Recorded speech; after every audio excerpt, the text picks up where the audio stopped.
Hi guys, so I just recorded a video where I was talking about something else. Anyway, it doesn't matter. But I had mentioned in that video I was going to do one about coloring outside the lines. And what does that mean? Well, in normal life, anyone can color outside the lines. That means doing something differently than you're expected to do, what things people think you're going to do, what people generally do. It can be big or small. I can give you a million examples. But the point is, we'll get back to what I was talking about. I get way off topic fast. When it comes to creative endeavors, coloring outside lines means doing something differently, creatively, than people expect. For example, in my books, my characters are criminals, and they continually get away with their crimes, which bothers some people and kind of is enticing to other people, depending who's reading. Now, why I do this, and it wasn't something I had premeditated and thought, oh, I'm going to write this series, and it just sort of happened. It just sort of happened. It wasn't planned, but I liked it. And I liked that they kind of always got away with stuff because we're so used to seeing bad guys always get caught. The good guys are like rise to the top and they're the heroes. You know what? I don't think it's really like that out there. Funny how that is. I don't feel like that's the real world. I think there's a lot of bad guys that get away with things. I also think that it's not that clear cut. Bad guys, good guys. What if you're a good guy and you just do a bad thing? What if you're a bad guy and you do a good thing? There's a lot of gray area. So I demonstrate this a lot in my books. And that's just one example of me coloring outside the lines. I've always kind of colored outside the lines. Hasn't always made me popular. I'm kind of used to that. It's okay. I live with that. But when it comes to my writing, I think it's important. I think all artists should be coloring a little outside the lines. The problems is big publishers, if you're a musician, record labels, perhaps if you're in television, big studios, they don't like that so much because it's not a sure thing.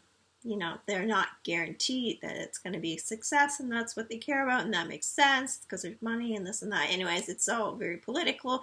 The point is, though, is your audience likes people who color outside the lines. So if you write something that's different, that's unexpected, it intrigues them because people get bored with the same thing. And, you know, television quite often, I mean, I turned on the television the other night and there's a lot of shows that were just kind of the same, they weren't that good. There was a couple comedy shows, weren't that funny. I thought, wow, couldn't they take a little more of a chance when they're writing? Anyway, I won't go on about that. I'm not pretending to be the expert. But I do feel that if you color outside the lines, again, doesn't matter what artistic area you're in, I think it captivates people and interests people and intrigues people. People like it. And a good example, and I'm not an expert, but I've heard people talking previously about years ago when The Sopranos came out. Big show.